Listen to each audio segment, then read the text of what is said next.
Welcome to Mike's Retro Curiosities, where we explore the wonderful world of retro games. With the recent announcement of Mario Kart World, I thought now would be a good time to take a look at the very first handheld Mario Kart game, Mario Kart Super Circuit. This game was released in 2001 for the GameBoy Advance. It was very much sort of made in the style of Super Mario Kart, so sort of flat tracks with a sort of Mode 7-esque look to it, albeit with it featured sprites and voice clips taken from Mario Kart 64. The game was very technically impressive for its time.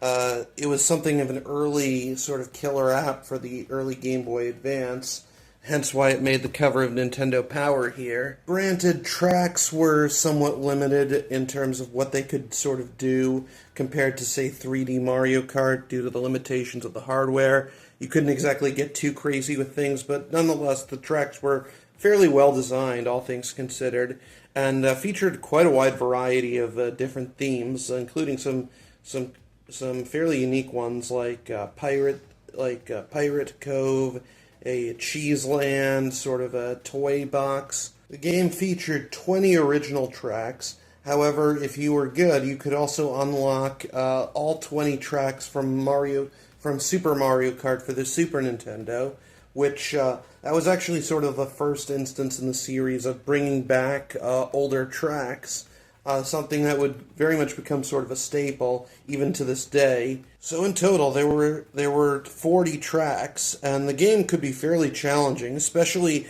if you wanted the best ranking for each cup. This game sort of introduced a ranking system, and it could be quite tough getting all the stars for each cup. This was definitely one of the more skill-based entries in the series. It's even possible to outrun the dreaded blue shell if you're good enough.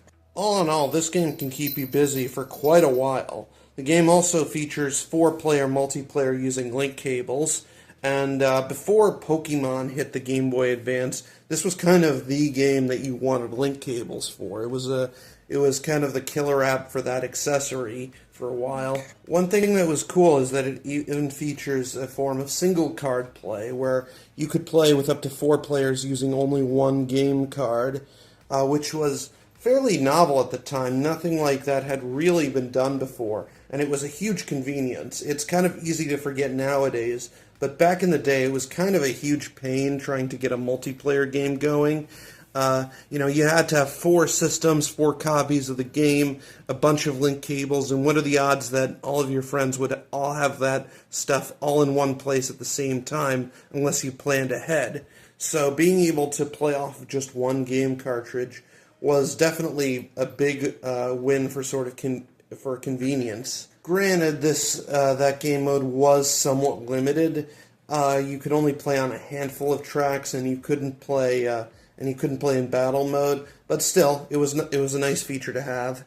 Overall, Mario Kart Super Circuit is a pretty good game, honestly. It unfortunately gets overshadowed. It had the poor luck of being sandwiched in between the more memorable Mario Kart 64 and the cult classic Mario Kart Double Dash. But I still think it's a pretty good game that is definitely a must-have for Game Boy Advance collectors. So that's all I have for you today. Please remember to like, comment, and subscribe, and I will see you in the next one. If you enjoyed today's video and want more content just like this, consider subscribing to Game Sandwich for all your news, rumors, and reviews. And we'll see you guys next time.